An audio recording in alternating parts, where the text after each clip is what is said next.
devez comprendre pourquoi est-ce que Dieu vous a mis ensemble. Au-delà de votre amour l'un pour l'autre. Écoutez-moi bien. Au-delà de votre amour l'un pour l'autre, vous devez comprendre qu'il y a toujours un projet de Dieu dans une famille. Amen.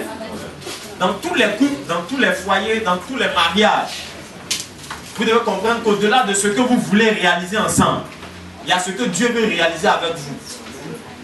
Alléluia. Dis-moi la famille. Avancez dans la Bible ensemble, dans Genèse chapitre 2, verset 24. Le premier mandat que Dieu donne à la famille, on va le lire, c'est le mandat de procréation. Créer des hommes, plutôt d'emmener des enfants au monde. Je vais vous expliquer ça tout à l'heure. Dis-moi procréation. C'est un mandat divin d'avoir des enfants. Tu peux me dire amen. C'est pas le diable ne peut pas t'empêcher d'avoir un enfant. Dis-moi quoi amen. Alléluia. Le premier mandat, avance, lis Genèse 2, 24. Le premier mandat, donc, c'est le mandat de procréation. La première mission que Dieu donne à la famille, en tant qu'institution divine, c'est de procréer. Dans Genèse 2, 24, il a dit quoi? Lis ça pour nous là-bas, s'il te plaît. C'est pourquoi? Oui, c'est pourquoi l'homme quittera son père et sa mère. L'homme quittera son père et sa mère. Et s'attachera à sa femme. S'attachera à sa femme. Ils deviendront une seule chair. Ils deviendront une seule chair. L'homme et sa femme, oui, étaient tous deux nus. Non, c'est bon. 24, c'est bon. Ils deviendront une seule chair. Amen. Dans le terme une seule chair, ça signifie que les deux vont aller ensemble et ils vont produire un troisième. N'est-ce pas? Ils vont mettre au monde quelqu'un d'autre. Tu peux nous lire le verset qui suit, plutôt dans Genèse 1, verset 28. Vous allez voir que c'était un ordre de procréer. Genèse 1, 28. Dieu les bénit. Oui, Dieu donc les bénit. Et leur dit. Et Dieu leur dit. Soyez féconds. Soyez féconds. Multipliez. Multipliez, c'est bon, tu peux l'arrêter là. Amen. Soyez féconds. Donc soyez féconds, ça veut dire ayez des enfants. Alléluia.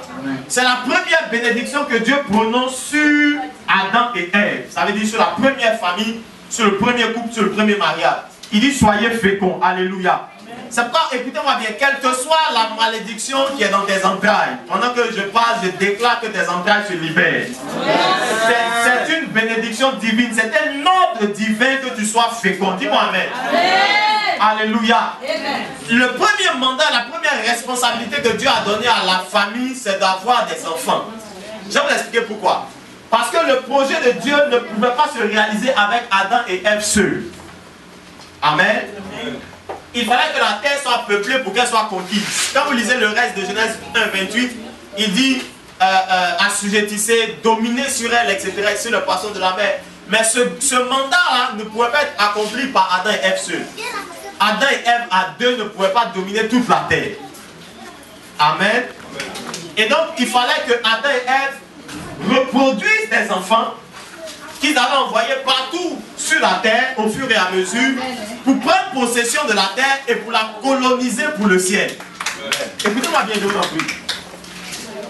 Vous devez comprendre que vos enfants ne sont pas simplement des enfants que Dieu vous a donnés, ne sont pas des problèmes, vos enfants ne sont pas des difficultés, mais vos enfants sont le prolongement du projet de Dieu sur la terre. Ça veut dire que ce que Dieu n'a pas pu faire avec vous, là où Dieu n'a pas pu aller avec vous, il ira avec vos enfants. Dis-moi amen. Là où Adam et Ève ne seront jamais allés, leurs enfants vont aller un peu plus loin. Les enfants de leurs enfants vont aller un peu plus loin jusqu'à ce que toute la terre soit conquise. Alléluia. Alléluia. C'est pas procréer est un mandat divin. Tu peux nous lire dans Genèse chapitre 1, verset 1. Je vais vous expliquer ça de façon plus spirituelle. Genèse 1, verset 1. Le premier verset de la Bible dit au commencement, vous connaissez ça? Dieu créa le ciel. Dieu créa les cieux et la terre. Dieu créa les cieux et la terre au commencement. Amen. Amen. Au commencement, Dieu crée les cieux et la terre. Dis-moi les cieux et la terre. Écoutez-moi bien, je vous en supplie. Regardez, ce qui se passe avec les cieux et la terre est très important. Au commencement, Dieu créa les cieux, dis-moi les cieux et la terre. Ce qui se passe là est très important. Je vais vous expliquer. Pourquoi est-ce que Adam et Ève ont un mandat de procréation? Répétez-moi procréation. Procréation, ça veut dire le mot pro qui est avant création veut dire emmener quelque chose ou faire descendre. Le terme pro veut dire faire descendre quelque chose. Par exemple, ou plutôt exposer ou bien montrer quelque chose, révéler quelque chose. par exemple, quand on dit je vais te produire que tu sortes ton album, ça veut dire que tu chantes déjà.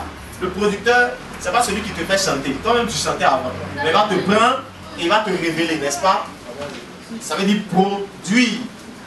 Par exemple, quand vous voyez l'arbre produit du fruit, ça veut dire que le fruit était en l'arbre et l'arbre révèle le fruit. Le terme pro veut dire faire descendre quelque chose ou révéler quelque chose qui existe déjà. Procréation veut dire donc révéler des hommes qui étaient déjà existants, mais les emmener sur la terre. Écoutez-moi bien. C'est important de comprendre qu'au commencement, il y avait le ciel et la terre. Pourquoi? Parce que tous les hommes qui naissent dans votre ventre existaient déjà au ciel. Amen. Et ce que Dieu fait avec les hommes, c'est que le jour où vous allez ensemble, Dieu, écoutez-moi bien, Dieu fait descendre dans les entrailles de la femme un être qui existait déjà au ciel. Il introduit dans votre ventre. Je vais vous expliquer. Pour que vous le fassiez descendre sur la terre. Vous savez, le ciel et la terre, pourquoi c'est important? C'est que tout ce qui est au ciel est spirituel. N'est-ce pas? Les anges sont des créatures spirituelles. Dieu est esprit, selon Jean 4:24. Tout ce qui est au ciel est spirituel. Mais par contre, tout ce qui est sur la terre est charnel. En d'autres termes, ça doit avoir un corps pour exister sur terre. C'est pourquoi même quand les démons quittent le ciel, quittent le domaine spirituel et qui viennent sur terre pour travailler, ils doivent posséder un corps. Quand on dit celui-là, il est possédé. C'est pourquoi on fait des délivrances. Parce que même les esprits sont illégaux sur la terre. Un esprit ne peut pas travailler sur terre s'il n'est pas entré dans un corps. Oh, quelqu'un n'a pas dit. Dis-moi le ciel et la terre. Alors quand Dieu veut exécuter sa volonté sur terre, il ne peut pas envoyer des esprits qui sont au ciel, les hommes esprits qui sont au ciel, il ne peut pas les déverser sur terre. Il est obligé de les faire entrer dans un corps. C'est pourquoi il a mis Adam et Ève ensemble, pour que Adam et Ève, en allant ensemble, fabriquent un corps.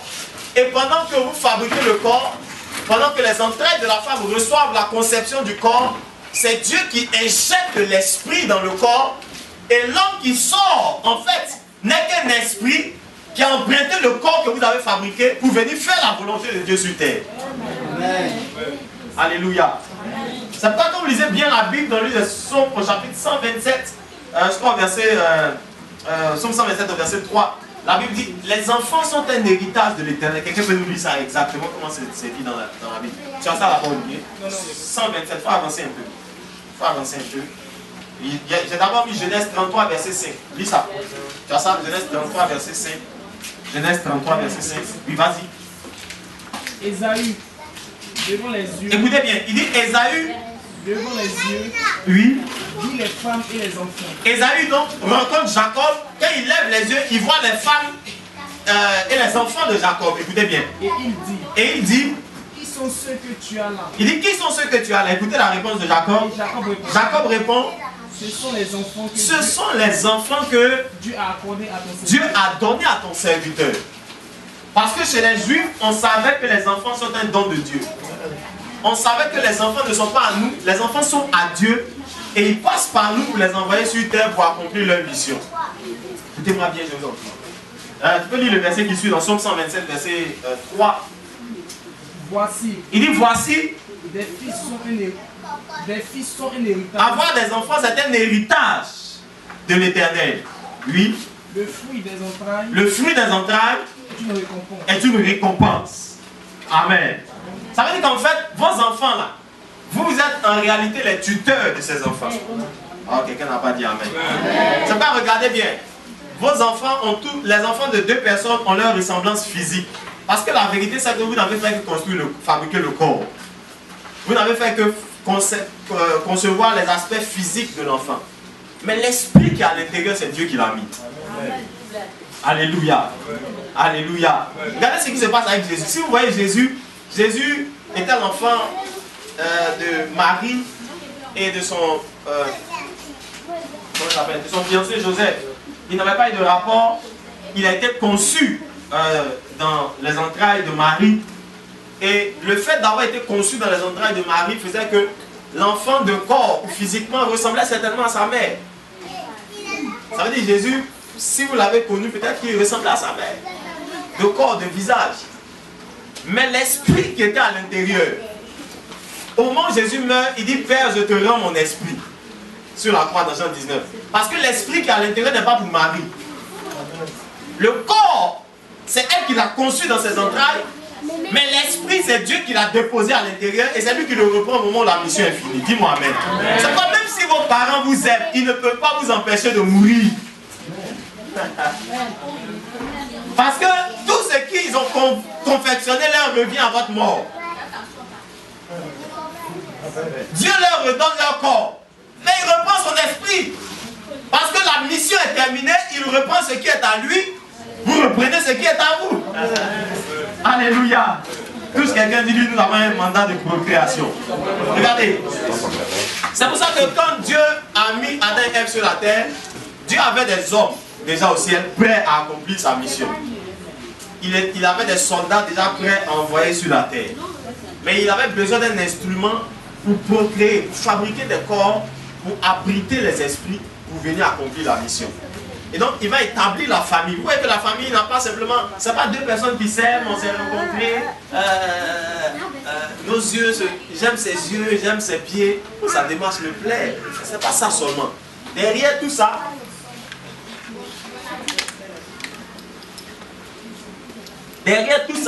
il y a un projet divin. Il y a Dieu qui sait qu'on ne peut rien faire sur terre si on n'est pas dans un corps. Et Dieu a des soldats au ciel. Il veut les déverser sur terre pour conquérir la terre. Alors il vous met ensemble, vous fabriquez des corps, il dépose des esprits. Et puis ces esprits dans les corps que vous avez fabriqués doivent accomplir le projet et la volonté de Dieu sur terre.